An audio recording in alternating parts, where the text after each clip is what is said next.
So hello friends, कैसे हैं आप लोग? सब बढ़िया। स्टार्ट करते हैं आज का टॉपिक, जो कि है अमेंडा। ठीक है ना। अमेंडा एक पोइम है जो रॉबिन क्लीन ने लिखी है। तो इस पोइम को स्टार्ट करने से पहले सबसे पहले आप अपनी बुक लेके बैठें और एक पेंसिल लेके बैठें, क्योंकि भाई ये हमारी क्लास है, जो कि एक इस ऐसी क्लास में हम बच्चों के बीच में एक कनेक्शन बिठाना चाहते हैं, और उनके बीच में और स्पीकर के बीच में, मतलब मेरे बीच में एक कनेक्शन बैठे, और बुक का भी साथ ना छोड़े, है ना। तो बुक को क्यों लेके बैठनी है तुमको सबको, ठीक है। तो स्टार्ट करते हैं अपनी पोइम अमेंडा। अमेंडा की एक मैं पहले आपको थोड़ा शॉर्ट डिस्क्रिप्शन दे देता हूँ किस बारे में ये पोइम है। तो जैसे कि बचपन में या अब भी आप कई बार अपने पिता, अपने पेरेंट्स, अपने एल्डर्स से टोके टोके जाते होंगे, उनको द्वारा इंस्ट्रक्ट किया जाता है कि बेटा ये मत करो, कि बेटा वो मत करो, बेटा गंदी चीज़ें मत खाओ, बेटा अच्छी चीज़ें करो। तो यही इस पोइम में है कि अमेंडा को उसकी मदर के द्वारा इंस्ट्रक्ट किया जाता था कि ये मत करो, वो मत करो। वो उनको मतलब ये है कि वो सोचती थी कि अमेंडा की ये मुझे कंट्रोल कर रही है। अमेंडा चाहती थी कि अब लाइफ में उसकी लाइफ में फ्रीडम हो, वो जो चाहे वो कर सके। तो यही सब बैकग्राउंड के ऊपर ये स्टोरी पूरी सेट है, ठीक है। स्टोरी में पोइम पूरी सेट है। तो स्टार्ट करते हैं। मैंने आशा करता हूँ कि आप लोगों ने अपनी बुक अपने हाथों में रख ली होंगी और एक पेंसिल, ठीक है। तो स्टार्ट करते हैं। तो पैराग्राफ हमारा कहता है, don't bite your nails Amanda, don't hunch your shoulders Amanda, stop that slouching and sit up straight Amanda. तो ये जो पैराग्राफ है, इसमें इसकी मदर है अमेंडा की, वो कह रही है कि अमेंडा अपने नाखूनों को मत खाओ, अमेंडा अपने नाखूनों को मत खाओ, अमेंडा अपने शोल्डर्स को हंच मत करो। हंच मतलब होता है झुका कर, है ना। तो थोड़ा झुकने झुकने टाइप बैठी हुई है, तो वो उसकी मम्मी कह रही है कि अमेंडा अपने ये शोल्डर्स को हंच मत करो, stop that slouching and set up straight. तो वो कहते हैं कि ये जो झुक कर तुम बैठी हो, ऐसे सुस्त, ये जो टायर टाइप में तुम बैठी हो, ऐसे मत बैठो, सीधे बैठो अमेंडा। सेकंड पैराग्राफ में, अब अमेंडा भैया इमेजिनेटिव गर्ल है, तो अपने आप अमेंडा ने अपनी इमेजिनेशन स्टार्ट कर दिया। तो सेकंड पैराग्राफ में पहले हमें इमेजिनेशन पता पड़ती है कि वो अपने आप को एज अ मरमेड इमेजिनेट कर रही है। तो कह रहा है सेकंड पैराग्राफ में, there is a language emerald sea where the sole inhabitant is me, a mermaid drifting blissfully. तो कहती है वो एक समझ, एक इमेजिनेट करती है एक हरे कलर का शांत समुद्र। समुद्र लैंग्वेज माने काम, है ना। तो एक हरे कलर का शांत समुद्र को वो इमेजिनेट करती, जहाँ पर वो कौन हो, अमेंडा हो एज अ मरमेड। तो जहाँ पर अमेंडा अपने आप को एज अ मरमेड सोच रही कि मैं कौन हूँ, एज अ मरमेड हूँ। और उसको क्या ड्रिफ्ट माने, मूव स्लोली, ड्रिफ्टिंग माने धीरे धीरे धीरे धीरे उन समुद्र में तैरना। तो वो अपने आप को ड्रिफ्टिंग का कह रही है कि वो ड्रिफ्ट करे स्लोली स्लोली, है ना। और ब्लिसफुली माने खुशी से वो अपने आप को तैराए, हल्का हल्का धीरे धीरे तैरे उस खाली समुद्र में, जहाँ पे कोई ना हो, खाली अमेंडा हो, ठीक है। थर्ड पैराग्राफ में, did you finish your homework Amanda, did you did your room Amanda, I thought I told you to clean your shoes Amanda.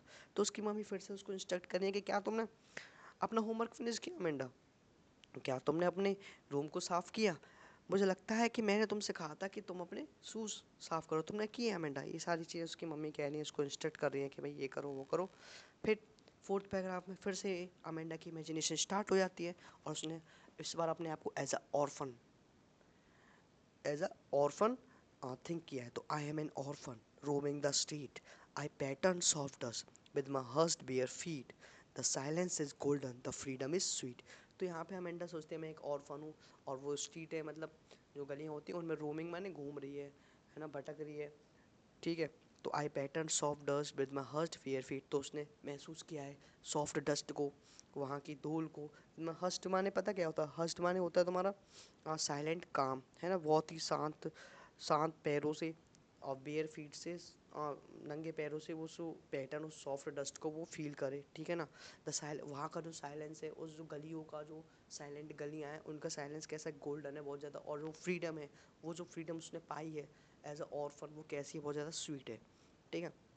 फिर नेक्स्ट पैराग्राफ अपना फिर से वही, उसकी मम्मी इंस्ट्रक्ट करें कि भाई Amanda don't eat the chocolate Amanda, remember your acne, will you please look at me when I am speaking to you Amanda. तो ये सब उसकी मम्मी कह रही है कि चॉकलेट मत खाओ अमेंडा, अपने एक्ने को देखो। एक्ने माने जो फेस मार्क्स होते हैं ना, स्पॉट हो जाते हैं, वो होते हैं एक्ने। तो यहाँ पर उसके हो रहे होंगे एक्ने अमेंडा के, तो उसकी मम्मी मना करेंगे ये सब मत करो, और क्या तुम मेरी तरफ देखोगे जब मैं तुमसे बात करती हूँ। तो ये सब चीज़ें, अमेंडा का मतलब बहुत ही शांत लड़की है, ठीक है। वो बैठी है शांति से, और मतलब वो उसकी जो मम्मी उससे कह रही है वो उस पर बिल्कुल ध्यान नहीं दे रही है ना, वो बस अपनी इमेजिनेशन में खोई हुई है। तो पहले पे रिकॉल करो चीज़ों को, पहले से यही आएगा पेपर में। पहले पे एज अ मरमेड, दूसरे पे एज अ ऑर्फन। अब देखते, I am a Rapunzel, I have not a care, life in a tower is tranquil and rare, I will certainly never let down my bright hair. तो third में वो अपने आप को एज अ रेपेंजल इमेजिनेट करती है। रेपेंजल एक फेरी टेल वाली स्टोरी होती है।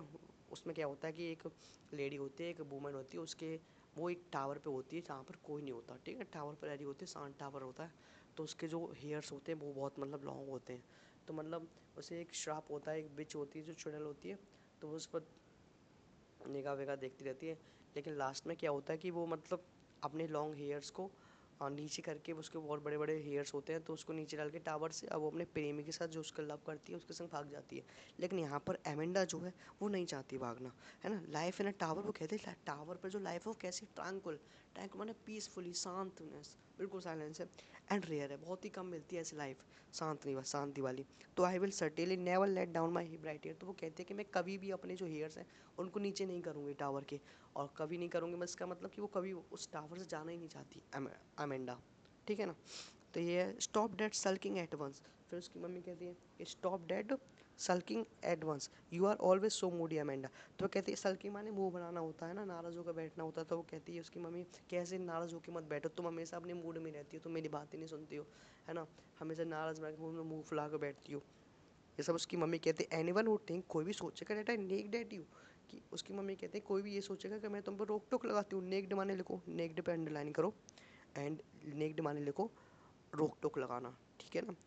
तो कहती है कि कोई ये सोचेगा कि मैं तुम पर रोक टोक लगाती हूँ हमेशा। Anyone would think that I nagged at you Amanda. So poem हो गई हमारी कंप्लीट। तो इसमें लैंग्वेज ध्यान रखना, ड्रिफ्टिंग माने मूविंग धीरे धीरे, स्लोली स्लोली।